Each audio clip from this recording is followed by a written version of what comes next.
What's up, guys? We are live. For those that are watching this via replay, you can still heart away if you're watching this on Periscope. Still up for 24 hours. For everybody that's just joining, what's going on?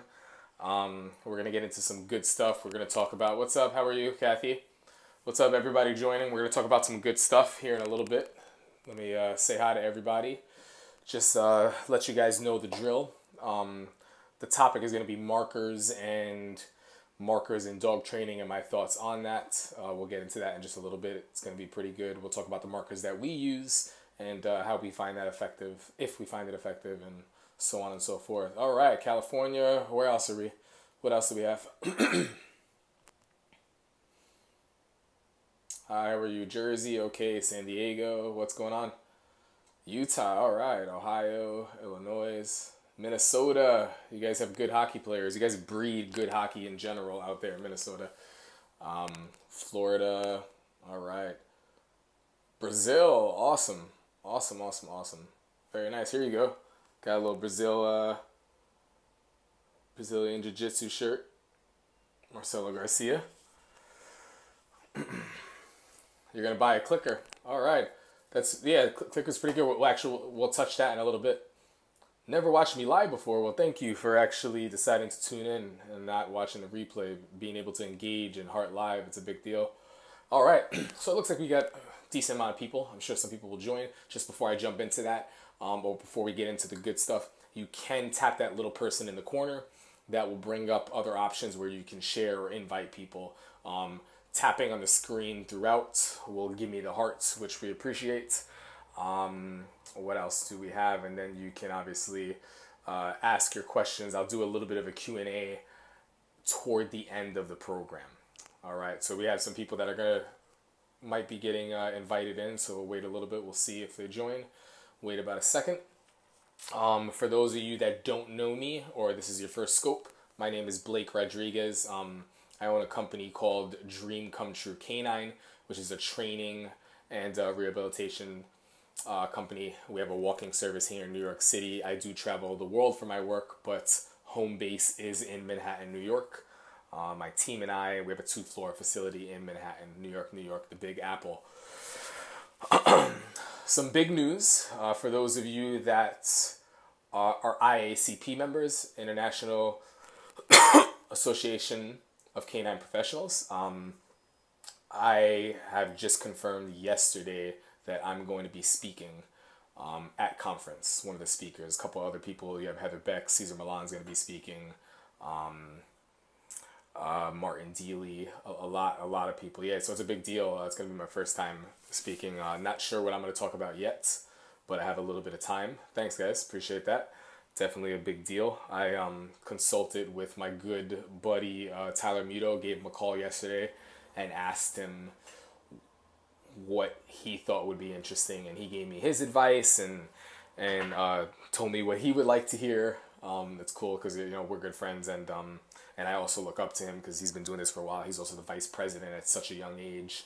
He's Papa Muto now. He's not as young as he used to be, but at such a young age, vice president, and he spoke last year with Josh Moran, along with Michael Ellis, Bart Ballone. So if you guys aren't familiar with the IACP, definitely check it out. I am a member, and it's awesome for networking. The stuff that you learn is pretty rad. So there's that news. What else? What's the other news? I'm going to be in Hong Kong in February. IACP is in California this year. They do it every year, and it's everything. It's pretty awesome. Check it out. Look into that. It's well worth it for networking alone. On top of just being surrounded by so many different trainers of different types of training methodologies, and everybody that's just for the most part really friendly and really open, and it's an awesome place, opportunity, experience, just in general. IACP is held in different places, but definitely check it out. So without further ado, we'll kind of jump right into this. If I sound a little bit dragged out, I apologize. I am tired. I just got my ass kicked in jiu-jitsu. It was my first time doing no gi without like the traditional gi. And yeah, canineprofessionals.com. Thank you for posting that. and I got my ass kicked. Like I'm all bruised up and stuff. Yeah, you. It was awesome though. It was awesome, but I was definitely a fish out of water. Yeah, I was exhausted. I really, really was exhausted, and I went to the gym before. So, what we're gonna cover are markers. So, for those of you that don't know what markers are, I don't know the exact definition, but I'm gonna explain it in a way that I think makes sense. Markers are not commands. Markers are technically a marker is like a clicker. So most people that use markers are familiar with clicker training. The mark is marking a specific behavior that you like, don't like. There's different ways that you can use markers. So you're marking a specific behavior, a specific movement, a specific something at the right time, and it usually comes with food in the earlier stages, right? So what people will refer to when they're doing clickers and you're trying to give relevance to a clicker, meaning in the early stages, you're not clicking to tell a dog what not to do. You're it's not really like a correction. You're typically clicking, or I'm sure you can as like a nope marker, but we won't get fancy. You're clicking to let, yeah, exactly. It's a snap. That's beautifully put. That's beautifully put. A snapshot of a moment in time. You're clicking specifically what you like. So some people will call it charging up the clicker in the earlier stages of giving relevance to what the click represents. And it's typically done where the dog in the beginning might not even be doing anything. It's just click, feed, click, feed, click, give a treat or give food, click. And you know when like the beginning or the first stage of that is done and you can move on when you click and the dog looks up at you expecting food. Right, so that would be referred to as charging up the clicker. I have nothing against clickers. I think it's actually, clickers are great and they're very precise. It's pretty cool to do some clicker work with like puppies.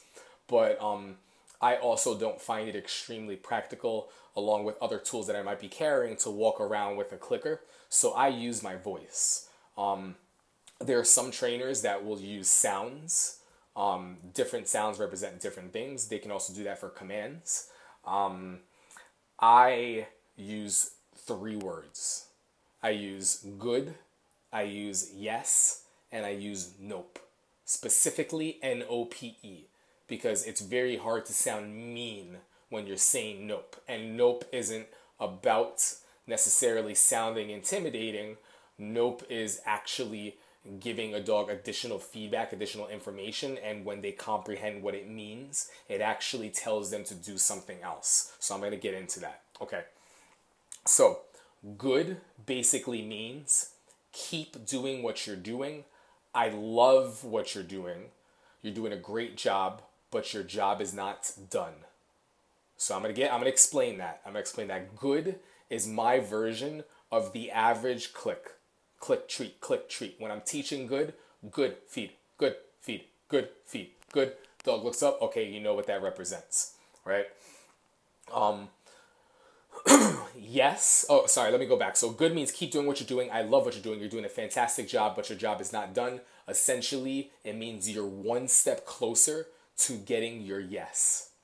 Now, yes means your job is done. Yes is what we would refer to as a terminal command, because at least the way I teach it, when your job is done, on your terminal command, I want you to be released from what you're doing, right? So if I tell you to sit and I say good, keep it up, right? You're doing a great job, you're one step closer. If I tell you to sit and I say yes, your job is done. It's a simple job, it's just sitting, no big deal, but your job is done, come get your food. So, yes is the same thing as break. Some people use break, some people... there's so many different things that people use, but break, yeah. Yes is the same thing as break for a lot of people. So, nope. We'll cover everything with examples in a minute. Nope means stop doing what you're about to do, because if you have good timing, you're interrupting it before it happens, or what you're doing, but stop doing what you're about to do and go back to doing what you were doing. Something very, very important about the marker nope. In order or before you start teaching nope, it will be clearer and it will be faster if you have a dog already doing a great job at being successful. Meaning, I can't really tell a dog, stop doing what you're about to do and go back to doing what you were doing if they were never doing it in the first place. So if I tell my dog sit, and the dog doesn't know sit, and then I say nope, in earlier stages it can be confusing. Later on, if I say sit and a dog kind of does that because I know that a dog is aware of what sit means and they might have tried something else or they ignored, I can say nope, and it might have meaning to kind of interrupt, but let's talk about beginning stages. So, a couple of things. With good, think of good as the dog ordering room service. If I say good, I will bring food to you. I will bring food to your door, right? Or think of it this way. I'm your boss and I tell you that I'm going to order you lunch and I'm going to bring it to you because I want you to keep working. So you're at your desk. Hey, I'll buy you lunch. I'll bring it to you. I don't want you leaving that computer, right? That's my good, right? Yes is come get your paycheck. Yes is you going to get takeout, right? So it's very important when we're talking about food, and we're not going to get too much into handling food and like positions and stuff because I've done that before, but I'll do that again in the future. On good, I bring food to you. On yes, you come to take it. It's very important that you come to take it, not you come and then I give it. Very important, right? So good means keep doing what you're doing. Let's assume that I tell my dog down and then I say yes. If I tell him down and I say yes, he can release to come toward me to take the food. If I tell him down, he goes into a down, and I say good, I will walk over and I will bring food to him. Now, if I'm walking over and he's been successful at doing this, and usually to build speed, I give a command and I yes it. I give a command and I yes it. Give a command and I yes it. Give a command and I yes it. Because the dog does it, comes to take food. Does it, comes to take food. And if this is the only way that the dog eats, some people will say, well, what if my dog is not food motivated? What if my dog doesn't have drive? What if he's not like super eager? Then he doesn't eat anywhere else. Eventually the dog goes, oh, I'm responsible for getting food? Oh, well, that's easy. The faster I go over there, the quicker I get it.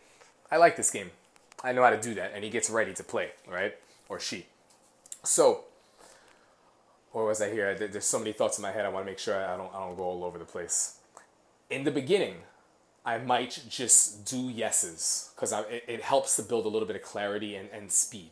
Do it. Yes, come take the food. Do it. Come get the food. And the way you teach the commands, if a dog's really good with leash pressure, in the beginning, I might, with my body language, call them back and maybe a little bit of leash to kind of get them coming. Yes! And my energy is more dramatic, or I guess a little bit more, I'm a little bit more exuberant on my yes. Place, yes. Place, yes. Eventually, I can tone that all down. Now, I tend to be calmer with goods. Oh, does he? Well, then you are going to have to choose. Bum, bum, bum. Anybody that's smart?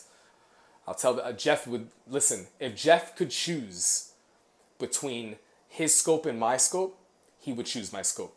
Let that sink in. Okay? What would Jeff do? Jeff would choose this scope. Trust me. Right? This is important. This is very, very important. Markers eliminate and avoid increasing stress in a dog, because when a dog understands, like, so think about this, like I know I'm going all over the place here. I tell my dog down outside of a deli in New York City, and then I just walk away, right?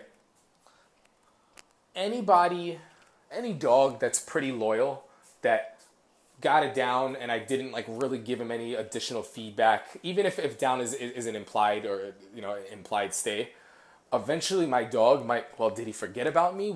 Is he calling me? What's going on? Right?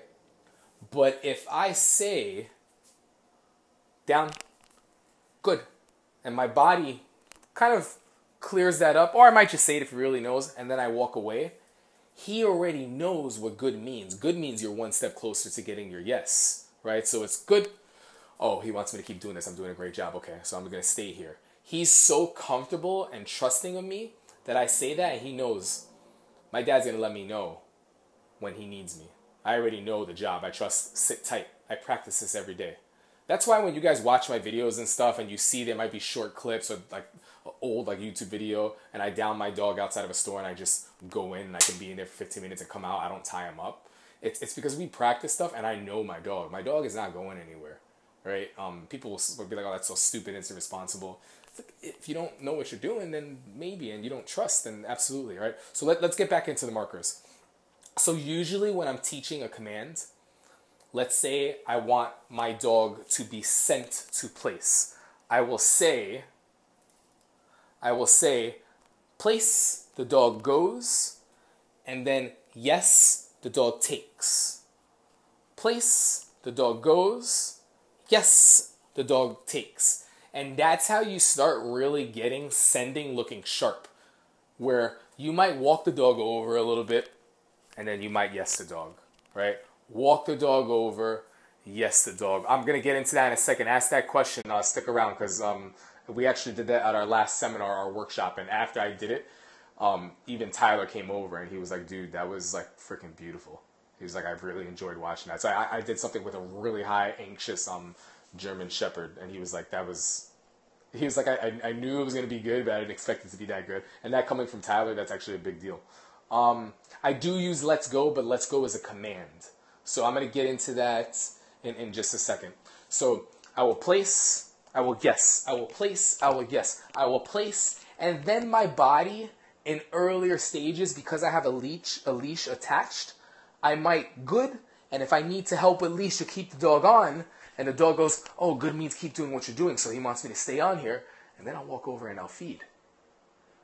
And he goes, oh, when I hear good, stay put, he brings food to me. I know how to get fed when I hear good. I know how to get fed when I hear yes, right? Eventually, food, you can fade it all out, right? Believe it or not, down the road, because good tends to be more calming, you don't want to drive it. You don't want to be like, good, and walk over and hype the dog up.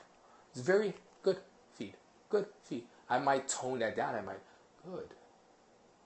Calmly walk over and feed. If I'm in the middle, if my dog's in a down, and I say, good, and I walk over to feed, and as I'm walking over, he giraffe necks and kind of reaches up. Nope. I'll pull back. The dog's like, wait a minute, I've been getting food. I'm not getting food this time. Nope. He said, nope. I don't know what that means either, but let me go back to what I was doing before that was getting me fed. And he goes down. I might yes him. Or I might good. In the early stages, I might good and feed. Down the road, if a dog makes a mistake and you say nope and they go back, verbally good, don't feed. Because you don't want a dog, and I'm not making this up, dogs are intelligent enough over time to realize, wait, so now you're not yesing me or you're not good at me anymore because you want me to stay here. But if I break off and you say nope and I go back on, you're going to feed me. So dogs are intelligent enough to pick up on those patterns. So in the beginning, you can maybe do it once or twice when it's like a behavior that's about to be learned. But down the road, you got to be smarter than that. Okay. Almost fell here. Still a new apartment, so I don't know everything. Hey, how's it going, Jackie? So that's good, right? That's yes. Now, this is the thing. Good is almost like a state command if you think about it, but it's a little bit different. If you're in the middle of teaching your dog a trick and I want him to go through my legs, but I can't get him for the life of me to have his nose go toward my leg to go through. He's like trying to heel and he's looking at me and he's looking at me, he's trying to heel. So because I've already done place work and yes the dog, place work and yes the dog, on my yeses, the dog gets comfortable taking. And then when the dog's comfortable reaching and it's like knows, oh, that's my job to take it, I can be rude, I let him take and I turn and I start manipulating the head and I do a bunch of like cool things where the dog is used to my hand. So now you can mix it up. You can do it with hand. You can do it with a little bit of leash pressure if leash pressure is smooth and fluid. You don't want to be forcing, right? So you want a dog to know how to follow your hand just as equally as they follow the leash, which is the same thing, right? That's the pressure release stuff we always talk about. I'm so like on top of you guys about foundation work, because when you put that in, everything else is easy. Without that, you make it more difficult. You have to be really, really good, like without that stuff. Like Cesar Millan can jump in and just do stuff. You know what I mean? Because he's that good. He knows what he needs and what he doesn't. I'm pretty good at that too, but clients aren't. A lot of the average people aren't, so the timing is off, and you run a risk of more of an explosion or something dramatic for dogs, which is also good for TV. So I would even imagine if I had Caesar in front of me right now and I would ask him, if you had a choice with most of your cases, would you take the dog in and take more time, or would you just do it the way you do it for the show? I bet you he would take more dogs in and have them live with them. I'm pretty sure the last time I was with him, his board and trains were like 8-week minimums, because he'd prefer to take his time. But then when you have it on TV, you got to look fancy smancy. And that's why the public are like, oh, what he does is dangerous. No, it's dangerous for most people. Like, you know what I mean? Not really for him. He knows what he's doing. So there's good, there's yes, there's nope. My dog understands nope. Now let's go back into going through my legs. So now I have a dog that can follow, and I don't name it, but I show him what to do, and he starts to go toward. He doesn't perfect it, but for the first time, he's been looking at me the whole time. He does this, I might mark it. Same way you would with the clicker, because you're on the right track, and I might even feed. I might good and feed. And the dog goes, wait a minute, I was doing this the whole time. I did this, you said good and feed. Well, what do you want me to do next? And then I try it again, and good and feed. And then I do it again, and I hold out, but I bring him, and he gets a little bit closer. Good. And now the dog goes, holy cow, this guy just wants me to go through his legs. So he does the first one. Good. And then I have him go to the other side. Good. Or you got to know your 100%. If that was really, really hard for a dog, don't push for any more. That might be your lesson for the day. You might get him through your first legs the first time after gooding him a bunch, and then that's when you yes him. Even though the whole trick, the whole position isn't fixed. Yes! And you throw the ball. Right? And you could even throw the ball, or it could be feed, right? Yeah, good feed. Eventually, down the road, this is the thing.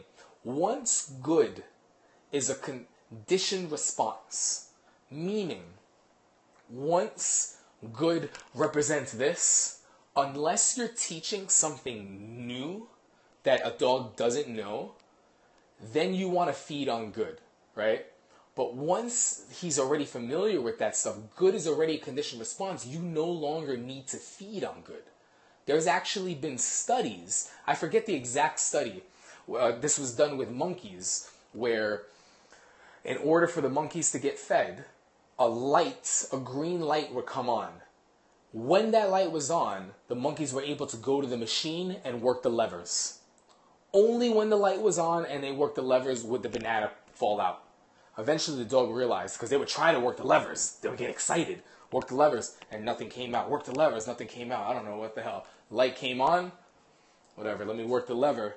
Holy cow. And they started figuring things out, right? So the studies that they did, people wanted to know, they studied endorphin levels, and I'm not sure, right? I don't know how you study, how you measure that, right?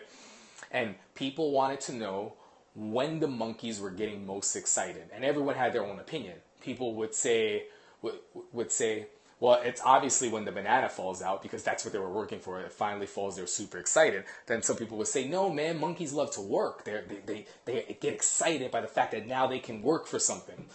And then people will be like, yeah, maybe it's when the light comes on. And nobody knew, right? Most people thought banana, working, and pretty much. And light, right? So it wasn't the banana. In fact, most of the time, when the banana came out, that was when the monkeys' endorphin levels were at the lowest, right?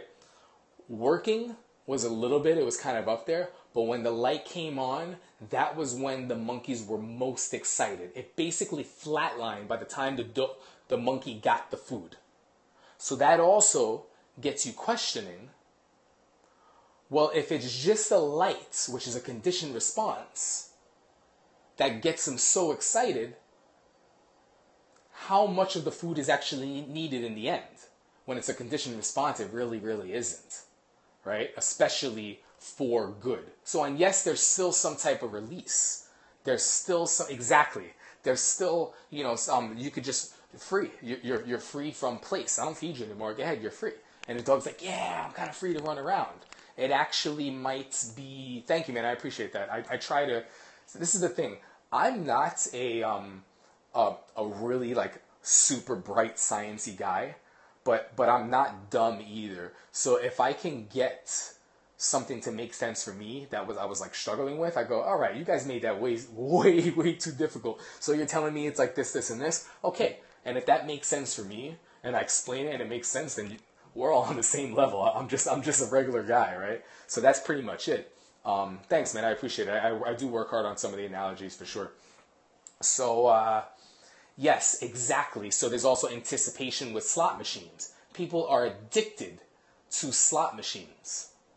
Not because they win all the time, because they might have won once and it wasn't even that much money, but the taste, the fact that it might actually come was worth more, right? So down the road, you don't need to feed, right? Especially on good, but there still could be release. Right now, when I work my dog, which is hardly ever, he still knows the basic markers. His yes, I'll bust out a ball and like on a tug toy.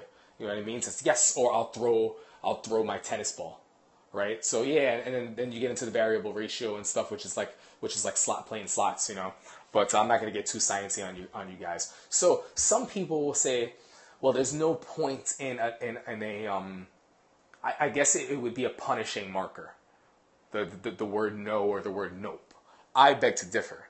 I think that the more information you give your dog, the easier it is for them to be successful.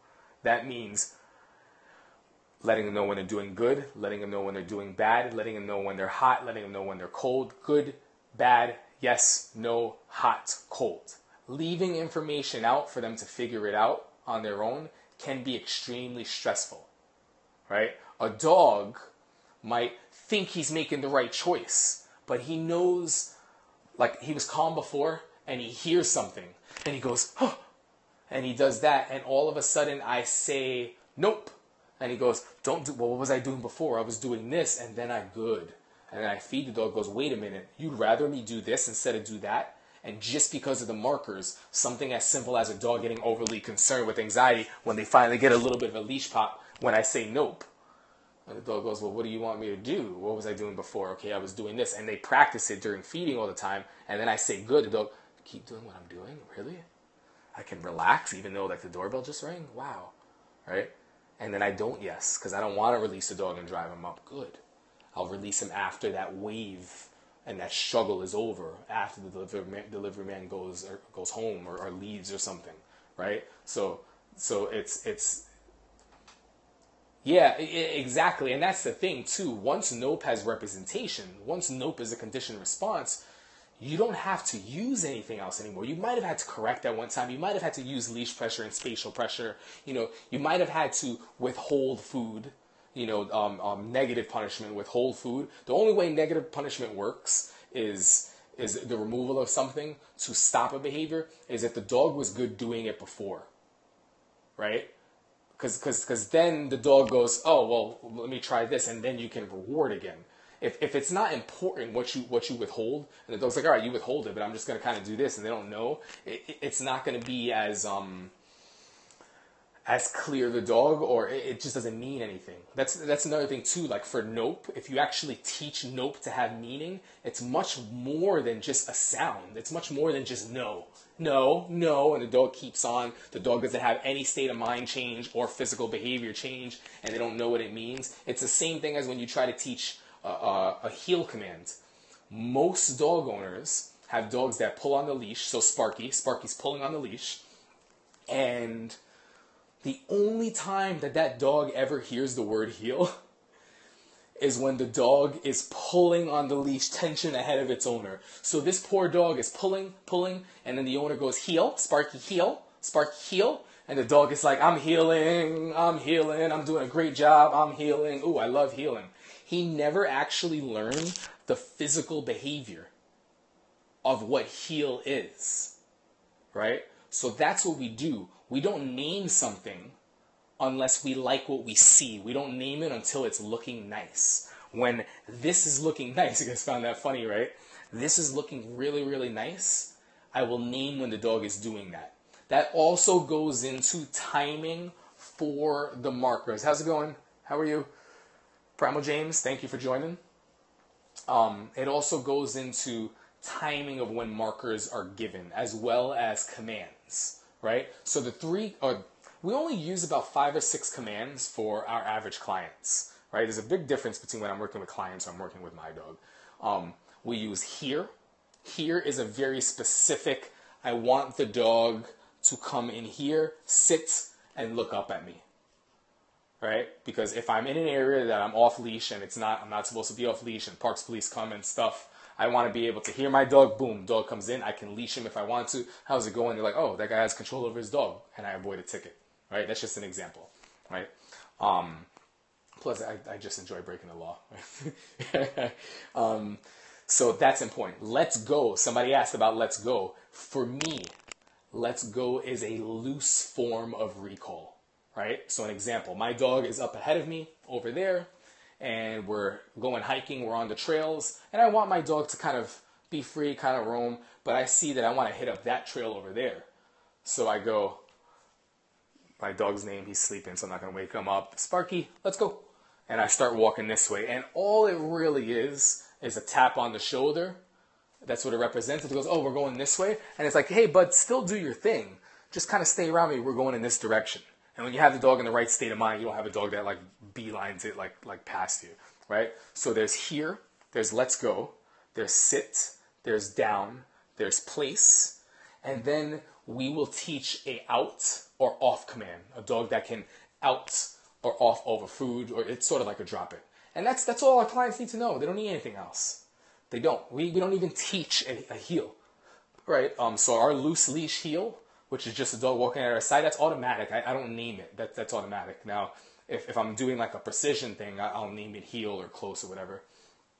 Teaching, nope. Does the dog figure it out? No, I do have a very, very, a couple of different things for protocol. So a dog must be good on leash pressure. Unless it's a puppy who I'm not really doing a lot of leash pressure stuff with in the beginning, then the dog must also be good for working for their food. They want it. They want the food. They have the drive. They know what to do to get it. They know what to do to get it. They know what to do to get it, right? And then all of a sudden, they've been successful. And then I go, nope, and I withhold. And the dog's like, what the fuck? What? Yes, boom. And then I go into that, right? So that's one way to do it. If you want the guarantee, yeah, sometimes I'll use let's go as a release. Some people don't really like that. I don't mind. Like I might not always. Sometimes I even use the word okay. Like I'm a little all over the place with sounds, but the thing is, to the dogs I work with, because my body language speaks the same, it has the same meaning, right? Like my attack word could be strawberries. It really doesn't matter if my body speaks the same way. My body language will override the word. That doesn't mean that you can't teach a dog to understand a word and stay still. People do it in precision work all the time. But there's a pattern for how you teach that. Basically, the rule of thumb, if I'm applying that the right way, that makes sense. Basically, the rule is what the dog knows the least, you say or you apply first in the sequence of what you're asking, right? So, for example, my dog is really good on leash pressure, knows that if I pull up, your butt hits the ground, leash pressure comes off. Pup, you start working them from day one. Day one, absolutely. Up, pressure comes off. So my dog knows how to sit for leash pressure. That is a primary. That's what my dog knows. That's the first language he learned before sit, right? Then he might learn leash pressure paired with this, which means sit also. I'm just giving examples, right? So my dog learns that as a second language, right? So now I want to teach the word sit. What I will do is, if I am successful to the point where I will bet $1,000 of my own money with somebody that I hate, that if I say sit, I can get the dog to do it without repeating myself, then I will do it. Now, this is the thing. If I already know that I can apply leash pressure and do this, and the dog's been doing it, he's been a rock star, all I'm going to do is say sit and then do what I've been doing, right? Pressure shuts off. Sit, do what I've been doing. Sit, do what I've been doing. Sit, do what I've been doing. And then the dog's getting fed. Eventually I say, sit. And the dog's like, I don't need the rest of the information. You coach me well. I know what that means. I know what comes after that. And now the dog learns sit. Because dogs anticipate. I saw some people typing up. Anticipate. They have, is Tuna watching right now? If you guys have dogs that are watching your Periscope, you should take a picture.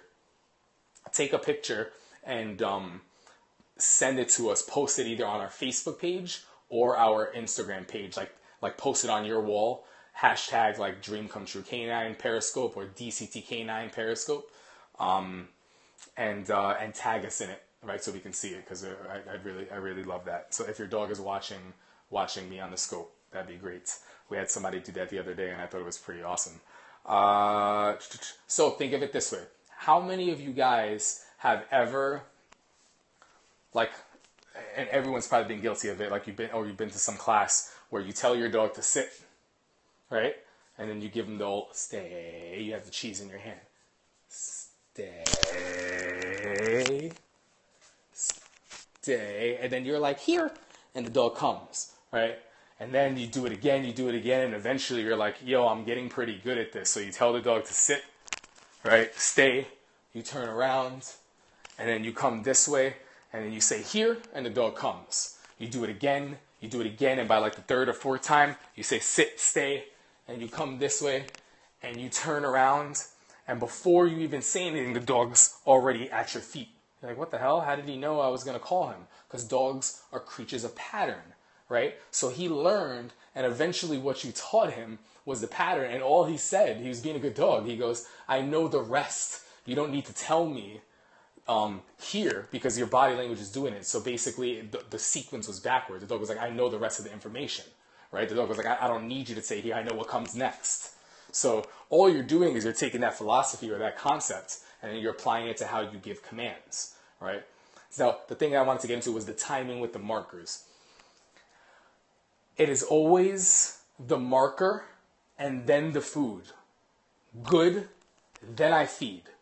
Good, then I feed. Yes, then my body language will back up and the dog can release. Yes, then the dog comes to take the food.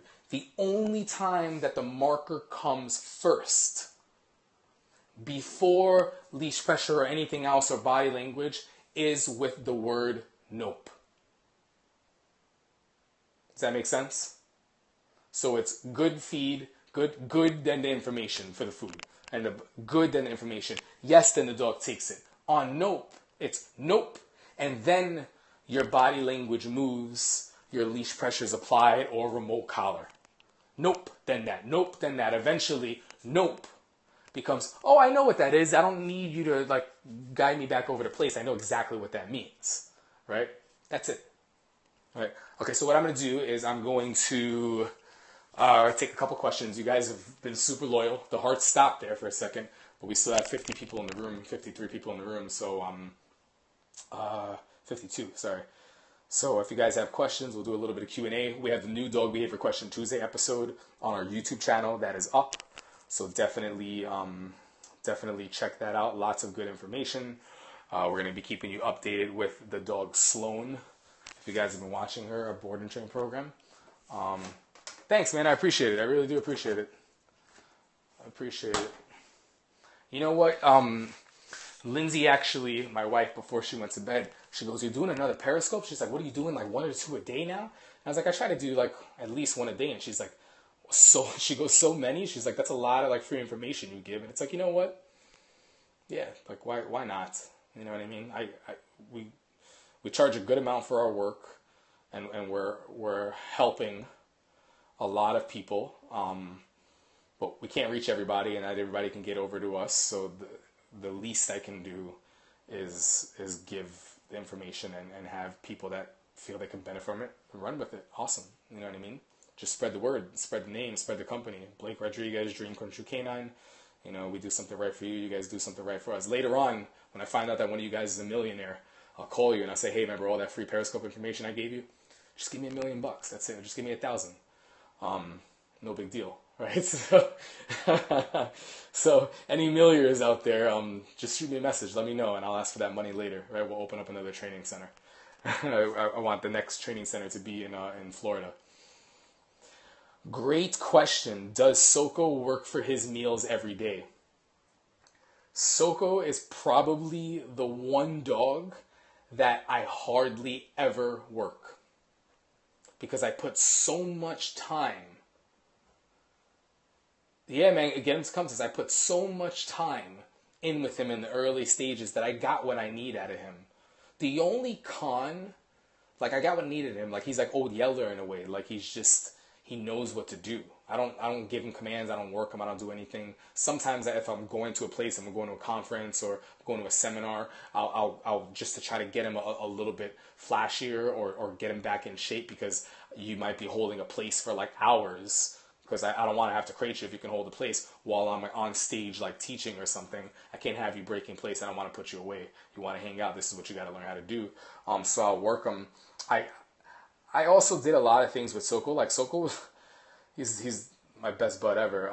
He was kind of like my guinea pig. You know what I mean? And for the amount of things that I've done wrong with him, and the amount of things that I taught him, like the dog that you all know now that is like so awesome, he's taught me way more than I could ever like possibly even think that I've like taught him. You know what I mean? So like we've done a lot of things wrong. My route was different from like how I work with dogs now and stuff. So we went from using a lot of food to using minimal food to go back to using food, and I don't do much with him. But when I do work him, yeah, like I work him for his food, and I have him do things if it's struggle or stuff that I have to work on. Reducing excitement quickly.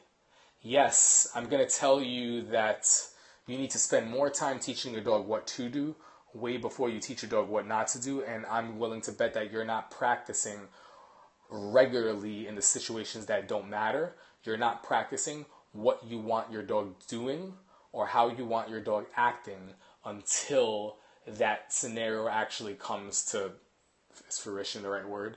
So like you're only practicing that when the doorbell is coming. So it's like you need to practice. Hey, Michael, Mike Frost, are you still in here? I saw you just messaged me on Facebook. If you're not, I'll message you in a second. Eventually the corrections are going to be meaningful, but the thing is, you have to practice regularly in everyday situations that don't matter, so that when the time comes that you say something and you do correct, you can actually effectively say, don't do that, go back to doing what you were doing, or don't do that, here, do this, you know how to do that. You practice that every day. You've been studying every day for this. This is the big test. Don't fail it. You should ace it. Too many people throw their dogs into the big test and never studied with them. And they expect them to pass. And they wonder why anxiety levels spike and anxiety levels raise, and the dog is even more stressed. And you're like, I'm correcting it, and it's making it worse. It's because the correction is not effective. The dog wasn't successful, didn't know what to do prior, right? How did I start doing what I was doing? Wait, somebody also asked for another question. Go to our Dog Behavior Question Tuesday episodes on YouTube. Watch through them all. It will answer your question. How did I get started doing what I was doing? Man, long story short, I had a dog that was a problem. I knew he was a great dog, but he was just, oh my gosh, he was the dog that I saw everybody else had. The dog that I loved, but was the most stressful part of my day.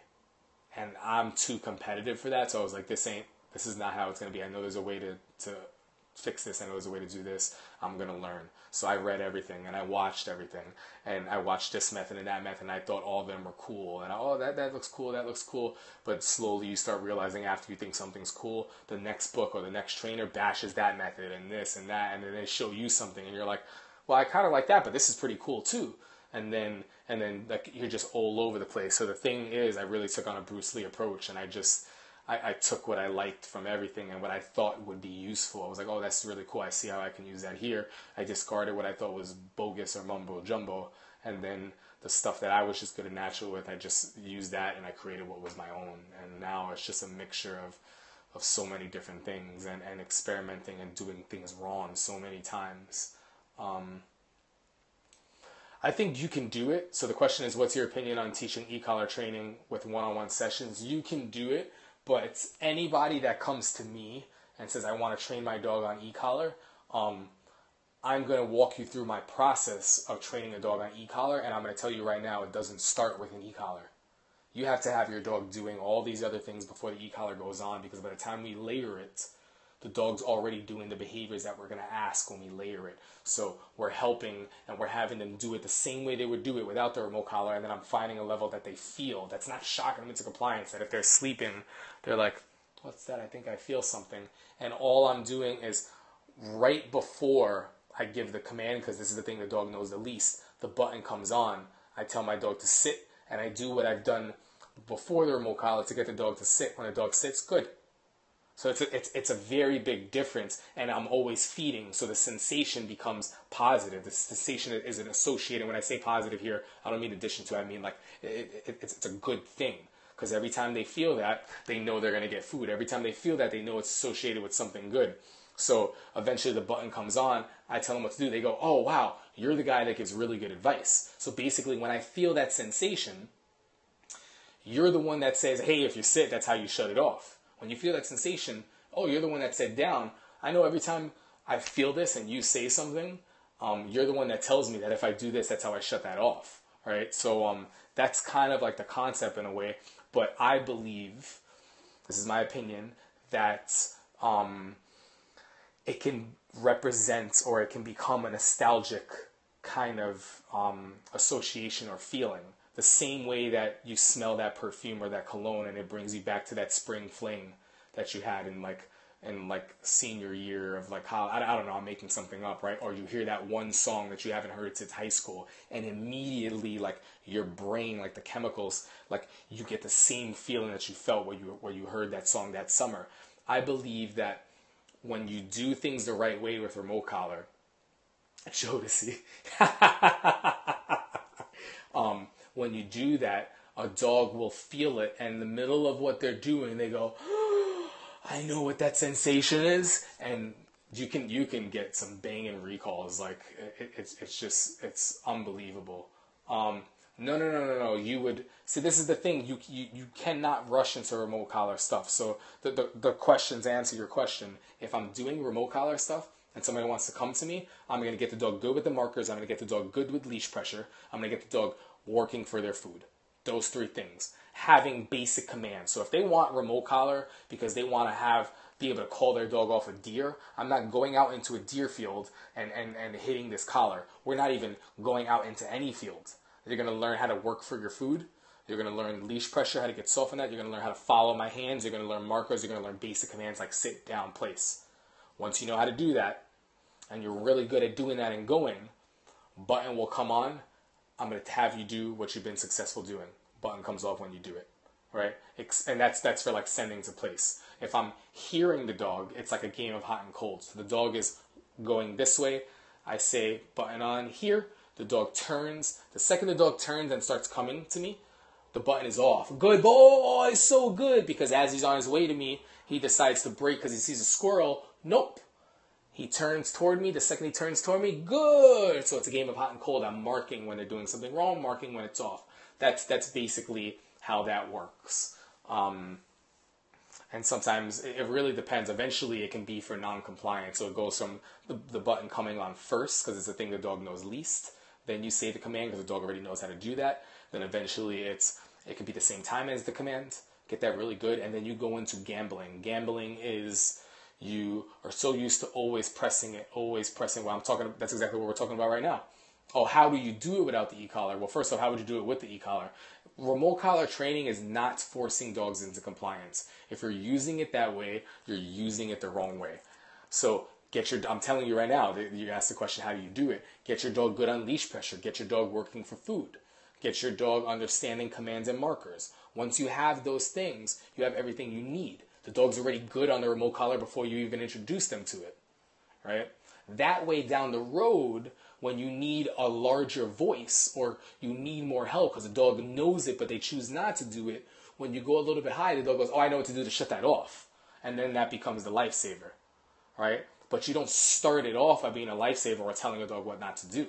At least I don't, right? So that is pretty much it.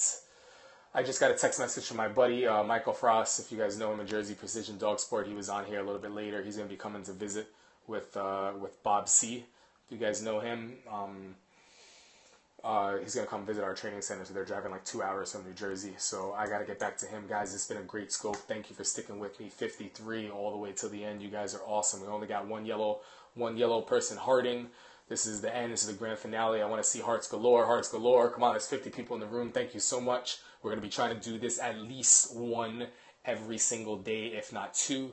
Thank you so much. Periscope, like just me even thinking about doing this and offering information would be such a waste if people didn't benefit and you guys weren't here commenting and engaging. So thanks a million. I'll see you guys next time, okay? Later.